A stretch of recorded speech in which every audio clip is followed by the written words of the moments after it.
What's up, guys? So today I am very excited to talk about a couple new Asgardians coming to the game, Lady Sif and Heimdall. We're also going to talk about some kit updates to Thor and Loki, and finally we'll get to talk a little bit about the newest legendary character coming to Marvel Strike Force, Black Bolt. So let's get right into it. First, here's a quick rundown of the new characters. We'll start with the warrior goddess, skilled swordswoman, and shield maiden, Lady Sif. Sif is the protector for the Asgardians, who draws enemy attacks with low energy cost taunts that are accompanied by plenty of block and deflect, and then she punishes her opponents with counterattacks. Also joining Marvel Strike Force next patch is the all-seeing Asgardian and protector of the Bifrost, Heimdall. He's a brawler who smashes enemies with his heavy attacks while making his fellow Asgardians immune to blind. He also replaces enemy stealth buffs with bleeds, removes ally heal blocks, and even grants defense up to all Asgardians on war defense. So let's take a quick look at their kits. Alright, so we've got Lady Sif here. Her basic attack is Fending Strike, attack primary target for 280% damage and gain 2 deflect. Deflect is great on tanks. Her special is Shield Slam, attack primary target for 340% damage, gain taunt, and 3 counter. Counter is awesome on tanks. I love taunts that do damage, and it's a very, very low energy cost ability, so she'll be doing a lot of taunting. Her ultimate is Whirling Blades, attack primary target for 360% damage, rebound chain to 4 to 5 additional targets for 330% damage, counterattack breaks this chain. If Thor is an ally, this attack cannot be counterattacked. Rebound chain, by the way, is what Deadpool does, where it can bounce off of a target and then back onto that same target. Sif's passive is Defender of Asgard. Gain 35% block chance, gain 15% block amount, gain 10% block chance for each Asgardian ally. On spawn, gain defense up and 2 deflect. On turn, heal self for 5% of max health and 5% of max health per non-minion Asgardian ally. Any tank that has high block chance and high block amount is going to take damage really, really well, and considering she gains that extra block chance for each Asgardian ally, on a full Asgardian team, she's got an extra, 75% block chance, which is just insane, especially with the deflect she gains on spawn, and then she's constantly gaining deflect as it is.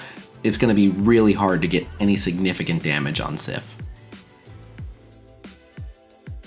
We'll take a quick look at her stats.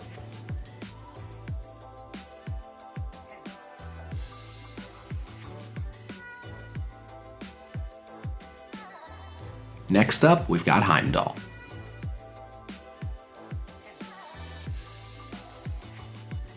Heimdall's basic is Hofund Slash. Attack primary target for 310% damage, gain an assist from a random Asgardian ally. Not only does this attack already do good damage, but then it's going to call an assist, which means this is a hard-hitting basic.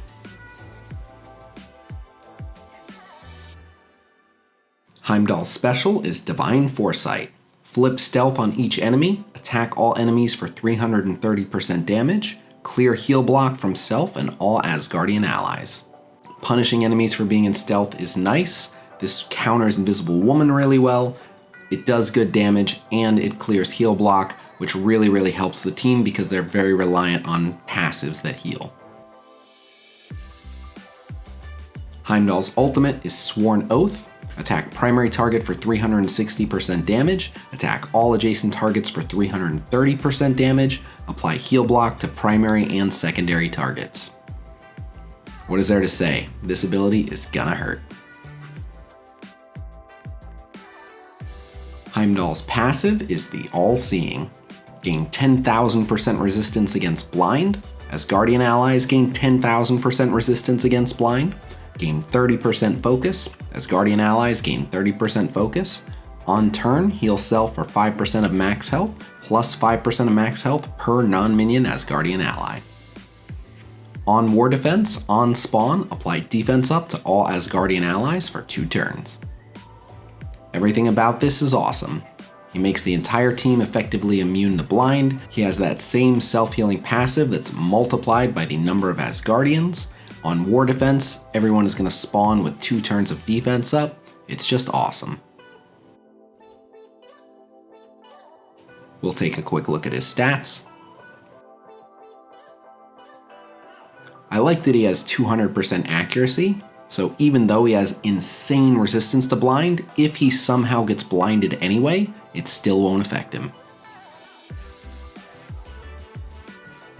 Now let's take a look at the long-awaited Asgardian Reworks to Thor and Loki. Thor's special Hammer Throw has been upgraded. Now it'll attack the primary target for 300% damage, which is a noticeable bump, and it will always chain to 3 adjacent targets for 230% damage. Thor's passive, God of Thunder, also got a nice upgrade. Gain 15% damage, gain 10% damage for each Asgardian ally. On turn, heal self for 5% of max health, plus 5% of max health per non-minion Asgardian ally. When an enemy attacks an Asgardian ally, change speed bar by 5%, gain +1 charged up to a maximum of 5. On maximum charged, generate 1 ability energy for self, attack all enemies for 260% damage, and remove all charged. I absolutely love this new passive. Not only does it give him a noticeable damage improvement, but it's an interesting solution to improving his speed. The more Asgardians he's with, the faster he'll be by constantly gaining speed whenever they're attacked, and he's going to build up those charges, and when he unleashes them, not only is he going to do damage, but he'll gain ability energy, meaning that he will ult much earlier in the fight as well, which is incredible. Now there were also changes made to Thor's ultimate that they didn't send us footage of, so I'll go ahead and give you that info now. Thor's ultimate was improved to now hit all enemies for 320% damage. It will apply stun to the primary target, and it has a 50% chance to apply stun to all additional targets. Taking a quick look at his stats, among other things, you can also see that they did bump his base speed up to 90. Hopefully Thor will feel more like the God of Thunder from here on out. Now we'll take a quick look at some Loki changes.